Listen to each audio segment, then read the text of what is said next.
तो हेलो दोस्तों, welcome back to my YouTube channel. तो इस वीडियो में हम 27 मार्च की जो इंपॉर्टेंट क्वेश्चन है उन सभी को इस वीडियो में करने का प्रयास करेंगे। ठीक है, इसमें पहले तो मैं टॉपिक बताते हूँ कौन से टॉपिक से क्वेश्चन पूछा गया है, फिर वो प्रश्न बताऊंगा, फिर आंसर बताऊंगा। ठीक है, फिर अदर इंपॉर्टेंट फैक्ट वो बताऊंगा जो आने वाले एग्जाम में आपको 2 से 3 नंबर आसानी से दे सकता है।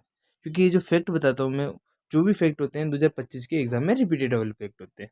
तो आपको कुछ भी नहीं करना, चैनल को सब्सक्राइब करना, वीडियो को लाइक करना, अपने दोस्तों तक शेयर करना, ताकि आपको 100% एनालिसिस तो मिल ही सके, अदर इंपॉर्टेंट फैक्ट वो भी मिल सके जो आने वाले एग्जाम में आपको 2 से 3 नंबर आसानी से दे सकता है।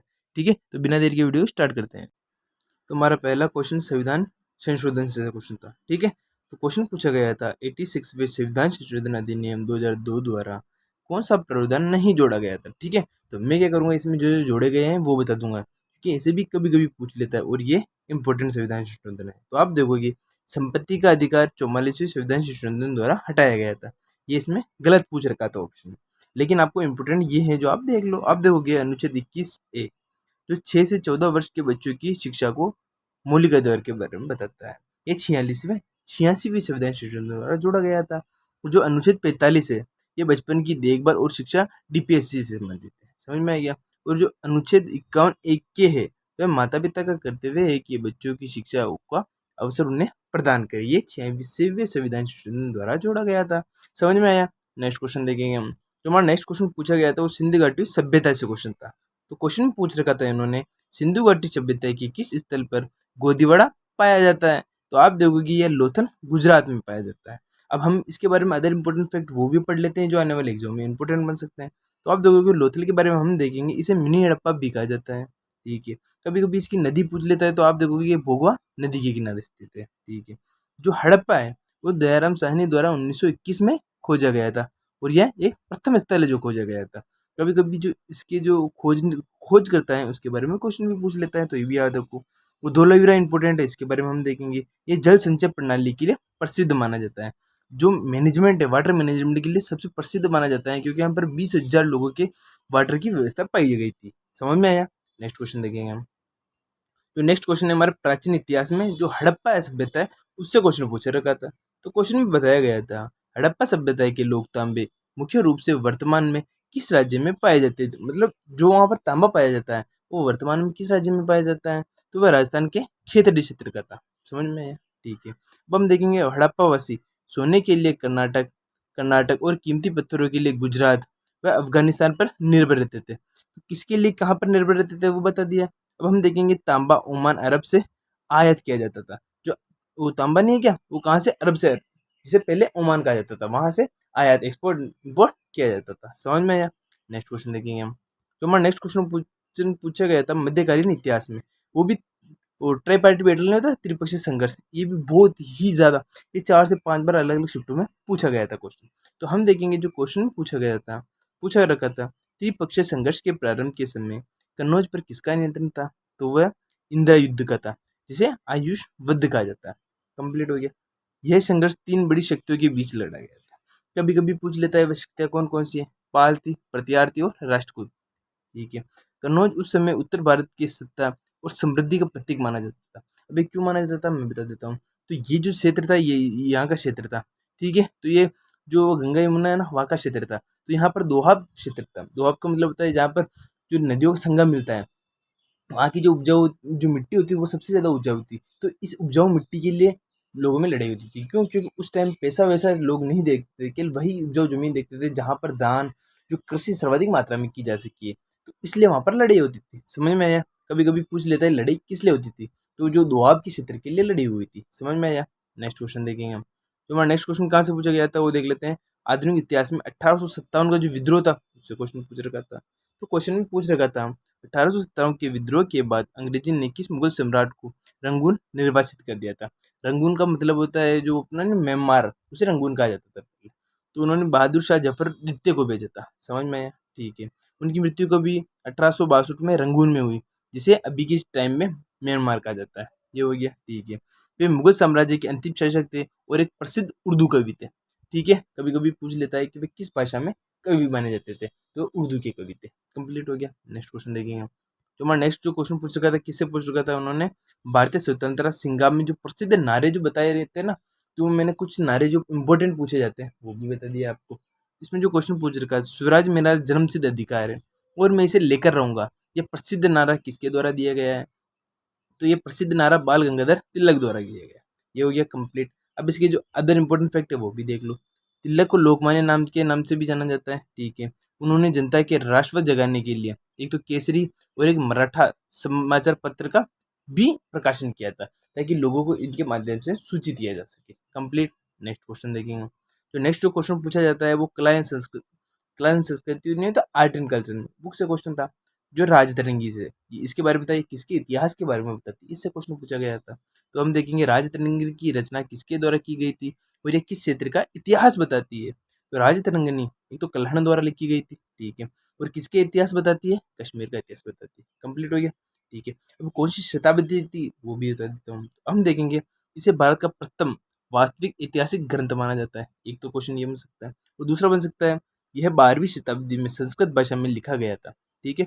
कौन सी भाषा में था? ये संस्कृत भाषा में लिखा हुआ है, और शताब्दी भी पूछ लेता है कभी कभी। 3 क्वेश्चन बता दिए एक्स्ट्रा। नेक्स्ट क्वेश्चन देखिएगा हम। तो नेक्स्ट क्वेश्चन पूछा गया था भूगोल और जनगणना में से क्वेश्चन था। आपको पता है कि जो रेलवे एसएससी जनगणना से हमेशा क्वेश्चन पूछती रहती थी, तो उनकी कभी जो ग्रोथ होती है ना, उससे क्वेश्चन था। तो देखेंगे 2001 से 2011 के दौरान भारत के किस राज्य में नकारात्मक जनसंख्या वृद्धि दर दर्ज की गई थी? तो वह नागालैंड में की गई थी।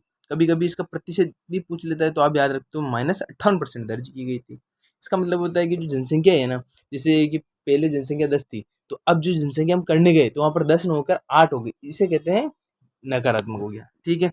2011 की जनगणना के अनुसार सबसे अधिक जनसंख्या वृद्धि किस राज्य में दर्ज की गई? वो मेघालय में दर्ज की गई। कंप्लीट। केरल में जो जनसंख्या वृद्धि दर सबसे कम बढ़ी, मतलब जो वहाँ पर पहले ही जनसंख्या वृद्धि सबसे ज्यादा थी, तो वहाँ पर इस बार कम बढ़ी, ठीक है। नेक्स्ट क्वेश्चन देखेंगे। तो नेक्स्ट क्वेश्चन पूछा गया था करंट अफेयर से क्वेश्चन था, जो रक्षा और मिशन से क्वेश्चन हमेशा पूछे जाते हैं। तो ये तो क्या इंपॉर्टेंट बन सकते हैं, इसमें जो उनकी जो थीम होती है ना, वो कभी भी किसी भी एग्जाम में पूछ लेती है। तो ये एक इंपॉर्टेंट थी, इसलिए वापस मैंने लिखा दिया आपको। तो वायुसेना दिवस 2025, ठीक है, इससे क्वेश्चन था। भारतीय वायुसेना का 93वां स्थापना दिवस हिंडन एयरफोर्स स्टेशन गाजियाबाद में आयोजित किया गया, ठीक है। कहाँ आयोजित किया गया पता चल गया ना। इसकी थीम भी देख लो आप, अचूक, अभेद व सटीक हो गया, ठीक है। दूसरा जो इम्पोर्टेंट क्वेश्चन बन सकता है, जल जीवन मिशन मार्च 2026 की रिपोर्ट के अनुसार भारत के लगभग 82% ग्रामीण परिवारों में नल से जल कनेक्शन मिल चुका है, ठीक है। किस योजना के तहत? जल मिशन के तहत, ठीक है। महत्वपूर्ण तथ्य में हम देखेंगे यह मिशन 2019 में स्टार्ट हुआ था, और अब तक ये आंकड़ा केवल 17% रह चुका है। मतलब उस टाइम जो इन्होंने स्टार्ट किया था, वो उससे लेकर अब तक इन्होंने 17% कर दिया है, ठीक है। नेक्स्ट क्वेश्चन देखेंगे हम। Next question number, Delhi NCT के लिए विशेष जो प्रावधान दिए गए हैं, जो उससे इंपोर्टेंट आर्टिकल बन सकता है, वो पूछ रखा था, इन्होंने पूछ रखा था भारतीय संविधान का कौन सा अनुच्छेद दिल्ली एनसीटी का विशेष दर्जा प्रदान करता है? तो ये आर्टिकल 239 करता है। कंप्लीट हो गया। इसे 69वें संविधान संशोधन अधिनियम 1919 द्वारा जोड़ा गया था, ठीक है। इसके तहत दिल्ली की एक विधानसभा और एक मंत्री परिषद का जो प्रावधान दिया गया है कि वहां पर एक ये चीजें होगी। अनुच्छेद 239 मुख्य रूप से पांडुचेरी के प्रशासन से संबंधित माना जाता है, ठीक है। नेक्स्ट क्वेश्चन देखेंगे हम। नेक्स्ट क्वेश्चन पूछा गया था किससे? प्रस्तावना में, जो उन्होंने संविधान संशोधन कर रखा है, ये भी 4 से 5 बार अलग अलग एग्जाम में पूछ रखा था, तो मैंने इसमें बताने का प्रयास किया आपको। आप देखोगे कि संविधान संशोधन अधिनियम द्वारा समाजवादी, धर्मनिरपेक्ष और अखंडता शब्द को प्रस्तावना में जोड़ रखा था उन्होंने। तो ये 42वें संविधान संशोधन अधिनियम 1976 द्वारा जोड़ा गया था, ठीक है। और इसे किस नाम से जाना जाता है, वो भी इंपॉर्टेंट बन सकता है। तो इसे लघु संविधान भी कहा जाता है, क्योंकि इसके द्वारा संविधान में बहुत सारे बदलाव किए गए थे, ठीक है। सभी संविधान संशोधन द्वारा नागरिकों के लिए मौलिक कर्तव्य भाग 4 ए द्वारा जोड़ा गया था। समझ में आया? नेक्स्ट क्वेश्चन देखेंगे। जो हमारा नेक्स्ट क्वेश्चन पूछा गया था, भारत का सक्रिय जो ज्वालामुखी है वो कौन सा है, वो मैं बता देता हूँ। वो बेरन द्वीप है, जो अंडमान निकोबार में स्थित है। उससे हर बार क्वेश्चन पूछ रखा था उन्होंने। तो भारत का एकमात्र सक्रिय ज्वालामुखी बेरन द्वीप किस केंद्र शासित प्रदेश में स्थित है? तो वह एक अंडमान निकोबार द्वीप समूह में स्थित है, ठीक है। ये हो गया। अभी अंडमान जो निकोबार, उसमें भी कौन से द्वीप में है, उससे भी कभी क्वेश्चन पूछ लेता है, तो आप डीप में नॉलेज रखो। तो ये दक्षिण एशिया का एकमात्र सक्रिय ज्वालामुखी कौन सा? दक्षिण है, ठीक है। ये हो गया। अंडमान निकोबार में ही नारकोंडम द्वीप भी है, जो एक सुप्त ज्वालामुखी के लिए प्रसिद्ध है। मैंने क्या बताया अभी, जो प्रचलन में है, मतलब जो ज्वालामुखी सक्रिय है, वो बेरन द्वीप हो गई, ठीक है, अंडमान निकोबार की। लेकिन अंडमान निकोबार की एक ऐसी भी ज्वालामुखी है जो कभी सुस्त है, कभी चलती ही नहीं है, तो वो कौन सी है? नारकोंडम है, ठीक है। जो अगर सक्रिय का पूछ लेता है तो अगर बंद का पूछ लेता है दोनों याद रख सकते हो। नेक्स्ट क्वेश्चन देखेंगे हम। तो नेक्स्ट क्वेश्चन पूछ रखा था उन्होंने राजा बिंबिसार का शासन से क्वेश्चन था। उन्होंने क्वेश्चन पूछ रखा था बौद्ध ग्रंथों के अनुसार राजा बिंबिसार के शासन काल में कितने गांव थे बताओ। तो वो 80,000 गांव थे। फर्स्ट तो ये कंप्लीट हो गया। दूसरा देखेंगे बिंबिसार हर्षवर्धन के संस्थापक थे। ठीक है, उन्होंने सैनिक के नाम से भी जाना जाता था, मतलब उनकी उपमा दी थी। वे महात्मा बुद्ध के समकालीन और उनके संरक्षण माने जाते हैं। समझ में आया? ठीक है, नेक्स्ट क्वेश्चन देखेंगे हम। जो हमारा नेक्स्ट क्वेश्चन कहाँ से पूछ रखा था, उन्होंने पूछ रखा था उदारवादी नेताओं की कार्यप्रणाली से क्वेश्चन था। क्वेश्चन में बता रखा था उन्होंने भारतीय राष्ट्रीय कांग्रेस के प्रथम चरण 1885 से 1905 के दौरान उदारवादी नेताओं के मुख्य रूप से किस पद्धति को अपनाया था उन्होंने। तो उन्होंने संवैधानिक आंदोलन और याचिकाओं को अपनाया था। इंपॉर्टेंट फैक्ट में हम देखेंगे इनकी रणनीति को अक्सर 3Ps के नाम से जाना जाता है, जिसका वो हम बता देता हूँ। एक तो प्रेयर करना, पिटीशन लगाना और प्रोटेस्ट करना कहा जाता है। समझ में आ गया? प्रमुख उदारवादी नेता कौन कौन से वो भी देख लो। एक तो दादा भाई नौरोजी हो गए। ठीक है, उन्होंने एक वो 10 थ्योरी ऑफ वो लिखी थी ना, मनी के लिए लिखी थी उन्होंने। ठीक है, ठीक है। दूसरा गोपाल कृष्ण गोखले और एक फिरोज शाह मेहता हो गया। ठीक है, नेक्स्ट क्वेश्चन देखेंगे हम। नेक्स्ट जो क्वेश्चन पूछा जाता है वो भूमध्य सागर जलवायु से। जलवायु से भी अलग अलग टाइप से क्वेश्चन पूछ रखा है। मैं हर एक क्वेश्चन को टाइप लेने का प्रयास करता हूँ, सारे क्वेश्चन एक टाइप के नहीं बताता इस वीडियो में। समझ में आया? अमेरिका किस राज्य का मुख्य रूप से भूमध्य सागरीय जलवायु के लिए प्रसिद्ध माना जाता है? तो वो कैलिफोर्निया हो गया। ठीक है, अब इसके इंपोर्टेंट फैक्ट में हम देखेंगे ये कौन सी गर्मियों में आता है, सर्दियों में आता है, शुष्क आर्द्र, उसके बारे में भी हम जानकारी देखेंगे। और ये किस किस फसलों के लिए इंपॉर्टेंट हो सकता है वो भी इंपॉर्टेंट बन सकता है, तो वो भी बता दूंगा आपको मैं। तो इस जलवायु की मुख्य विशेषता कौन कौन सी है? एक तो ये शुष्क गर्मियों और एक आर्द्र गीली सर्दियों में होती है कंप्लीट। ये कौन से फलों के लिए आवश्यक होती है? ये खट्टे फलों जैसे अंगूर हो गया, जैतून हो गया, नींबू की खेती के लिए प्रसिद्ध मानी जाती है। समझ में आ गया? 1 2 3 क्वेश्चन बन सकते हैं इससे भी। नेक्स्ट क्वेश्चन देखेंगे हम। तो नेक्स्ट जो क्वेश्चन बन सकता है हमारा ऊटी और कोयम्बटूर का तापमान। ये इसमें क्या है कि जो हाइट से क्वेश्चन पूछता है, तो आप देखोगे जो क्वेश्चन पूछ लेता है वो पूछ लेता है। हालांकि ऊटी और कोयम्बटूर तमिलनाडु में समान अक्षांश पर स्थित है, फिर भी ऊटी बहुत अधिक ठंडा होता है। इसका मुख्य कारण क्या होता है? दोनों तो सेम जगह पर, मतलब आप भी यहाँ पर हो, मैं भी यहाँ पर हूँ, लेकिन आपने खूब पैसा कमाया और मैंने नहीं कमाया। क्यों? इसका कारण ऐसे तो पूछ सकता है। ये देखोगे ऊटी बहुत अधिक ऊंचाई पर स्थित है। समझ में आया? ठीक है। सामान्यतः क्षोभ मंडल में प्रत्येक 165 मीटर की ऊंचाई पर तापमान में लगभग 1 सेंटीमीटर की कमी हो जाती है। समझ में आया? नेक्स्ट क्वेश्चन देखेंगे हम। जो नेक्स्ट जो क्वेश्चन पूछ सकता है वो कैबिनेट केंद्रीय मंत्री से क्वेश्चन था। उन्होंने क्वेश्चन पूछ रखा था भारत में केंद्रीय कैबिनेट मंत्रियों के संदर्भ में कौन सा कथन सही है। जो कथन सही बन सकते हैं वो बता देता हूँ, तो गलत आप ऑटोमेटिक बता दोगे। तो वे गृह, वित्त और आदि प्रमुख विभाग के प्रमुख माने जाते हैं। ठीक है, कैबिनेट मंत्री सरकार की नीति निर्धारित करने वाली सर्वोच्च संस्था के सदस्य होते हैं, जो संविधान के अनुच्छेद 74 और 75 में मंत्रिपरिषद से संबंधित बताया जा रहा है। समझ में? नेक्स्ट क्वेश्चन देखेंगे हम। नेक्स्ट क्वेश्चन पूछ रखा था उन्होंने आर्टिकल 39 में। आर्टिकल 39 किससे संबंधित है? राज्य के नीति निर्देशित तत्व से संबंधित है। ठीक है, अनुच्छेद 39 राज्य को क्या सुनिश्चित करने को निर्देशित किया जाता है? तो समान कार्य के लिए समान वेतन। ये तो कंप्लीट हो गया।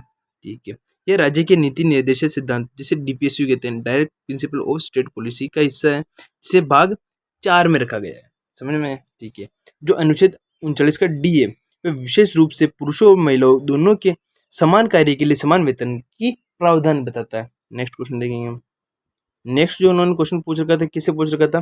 प्रसिद्ध पुस्तक और किसी लेखक से क्वेश्चन था। तो उन्होंने क्वेश्चन बता रखा था poverty and un-British rule in India किसके द्वारा लिखी गई है? तो ये दादा भाई नौरोजी द्वारा लिखी गई है। ठीक है, अब इन्होंने किस नाम से जाना जाता है? दादा भाई नौरोजी को great old man of India के नाम से जाना जाता है। उन्होंने इस पुस्तक में धन के निष्कासन का सिद्धांत बताया है। वे ब्रिटिश संसद के सदस्य होने वाले एकमात्र पहले भारतीय बन चुके हैं। समझ में आया? नेक्स्ट क्वेश्चन देखेंगे हम। जो नेक्स्ट जो क्वेश्चन पूछ रखा था उन्होंने कहाँ से पूछ रखा था वो बता देता हूँ। तो उन्होंने पूछ रखा था अपने प्राचीन भारतीय इतिहास और युद्ध से क्वेश्चन था उनका। तो उन्होंने पूछ रखा था नर्मदा नदी के तट पर वर्धन वंश के सम्राट हर्षवर्धन को किसने हराया था? तो पुलकेशिन द्वितीय ने हराया था। ठीक है, अब पुलकेशिन द्वितीय चालुक्य वंश के सबसे प्रतापी राजा माने जाते थे। एक क्वेश्चन खत्म। यह युद्ध लगभग 618 से 619 में हुआ था। दूसरा क्वेश्चन खत्म। इस विजय का उल्लेख उनके दरबारी कवि रवि कीर्ति द्वारा लिखे गए एवं प्रशस्ति अभिलेख में मिलता है। इस जीत के बाद उन्होंने पुलकेशिन द्वितीय ने परमेश्वर की उपाधि धारण की थी। समझ में आया? नेक्स्ट क्वेश्चन देख लेते हैं। नेक्स्ट क्वेश्चन किससे पूछ रखा था, उन्होंने पूछ रखा था भारतीय संविधान में नागरिकता से संबंधित आर्टिकल कौन सा है, इससे भी क्वेश्चन पूछ लेता है। तो पूछ रखा था उन्होंने संविधान के किस अनुच्छेद के अनुसार यदि कोई व्यक्ति भारत में पैदा हुआ है और उसके माता भी भारत में पैदा हुए हैं तो वह भारत का नागरिक माना जाएगा, तो वह आर्टिकल 5 के द्वारा माना जाएगा। ठीक है, अब जो अनुच्छेद 5 है संविधान के लागू होने के समय नागरिकता से संबंधित है, जो और संविधान का जो भाग 2 है उसमें आर्टिकल 5 से 11 सभी नागरिकता से संबंधित माने जाते हैं। नेक्स्ट क्वेश्चन देखेंगे हम। नेक्स्ट जो क्वेश्चन पूछा गया था संविधान संशोधन नगर पालिका से क्वेश्चन और का है, वो पूछा गया था। तो उन्होंने पूछ रखा था 74वें संविधान संशोधन अधिनियम 1992 के संबंध में कौन सा कथन सही है। तो उससे रिलेटेड जो इंपॉर्टेंट बन सकते हैं वो बता देता हूँ, और इससे अदर जो आएंगे वो गलत हो सकते हैं। तो संविधान में कौन सा, एक तो 9A जोड़ा गया था इसके द्वारा, ठीक है, और इससे संविधान में 10वीं अनुसूची जोड़ी गई थी, ये क्वेश्चन गलत बता रखा था क्योंकि इसमें 12वीं अनुसूची जोड़ी गई थी। ठीक है, यह अनुच्छेद 243 से 243 ZG के प्रावधानों से संबंधित है। इसमें 1 और 3 सही थे, मतलब A, B और 3 कथन दे रखे, तो ये गलत दे रखा था, ये दोनों सही थे। समझ में आया। जो 12वीं जो अनुसूची है वह नगर पालिकाओं की शक्ति और उनकी जिम्मेदारी से संबंधित है, और जो 10वीं अनुसूची है वह 52वें संविधान संशोधन 1985 द्वारा जोड़ा गया है, जिसमें दल बदलू विरोध के बारे में बताया गया है। नेक्स्ट क्वेश्चन देखेंगे जो आज का लास्ट क्वेश्चन होगा हमारा। तो नेक्स्ट क्वेश्चन पूछ रखा था पर्यावरण में जो इन्फॉर्मेट जो इसकी रिपोर्ट आती है उससे क्वेश्चन था कि FAO की global forest resources assessment 2025 report के अनुसार कुल वन क्षेत्र के मामले में भारत विश्व में कौन से स्थान पर आता है, तो 10वें स्थान पर आता है। ये कंप्लीट हो गया। अब किसके द्वारा माना जाता है और सर्वाधिक वन क्षेत्र कहाँ है वो भी बता देता हूँ। तो FAO इसकी फुल फॉर्म भी इंपॉर्टेंट बन सकती है, तो इसकी फुल फॉर्म होती है खाद्य एवं कृषि संगठन। ठीक है, अब उसका मुख्यालय देख लो, रोम इटली में स्थित है। 2 क्वेश्चन खत्म हो गए, फुल फॉर्म और मुख्यालय। ठीक है, अब इसमें विश्व में सर्वाधिक वन क्षेत्र कहाँ है, तो रूस के पास है। जो इंपॉर्टेंट क्वेश्चन बन सकते हैं मैंने बताने का इस वीडियो में कंप्लीट प्रयास किया है। ठीक है, तो आपको क्या करना है, जो काम बता देता हूँ वो करना है आपको। ठीक है, इसमें क्या करते हैं, हम पहले टॉपिक तो बता ही देते हैं, फिर क्वेश्चन बताते हैं, फिर आंसर बताते हैं, फिर अदर इंपॉर्टेंट फैक्ट वो बताने का प्रयास करते हैं जो आने वाले एग्जाम में आपको 2 से 3 नंबर आसानी से दे सकता है या नहीं है। और जो इंपॉर्टेंट फैक्ट बताने का प्रयास करता हूँ वो होते हैं जो आने वाले एग्जाम में आपको 2 से 3 नंबर आसानी से इसलिए देते हैं क्योंकि ये जो क्वेश्चन बता रहा हूँ मैं आपको, ये 4 से 5 बार रिपीट होने वाले क्वेश्चन है जो 2025 के एग्जाम में पूछे गए। 2 क्वेश्चन खत्म है आपका। अगर इसमें कोई कमी लगती है तो हमें कमेंट में बताएं, ताकि जो आने वाली वीडियो है उसमें हम आपको संविधान संशोधन के नाम से इस प्रकार जिस प्रकार संविधान में संशोधन होता है उसी प्रकार हमारे वीडियो में हम सोल्यूशन करेंगे। फिर भी आपको लगता है कि नहीं है तो आप जो कमेंट में हमें गाली दे सकते हो दो, क्योंकि हमारा मकसद है आपको आने वाले एग्जाम में 2 से 3 नंबर आसानी से दिलाना। अगर हम नहीं दिला पा रहे तो हमें कुछ कमी है वो हमें बता सकते हो। ठीक है, तो चैनल को सब्सक्राइब करो, मौज करो, बाय।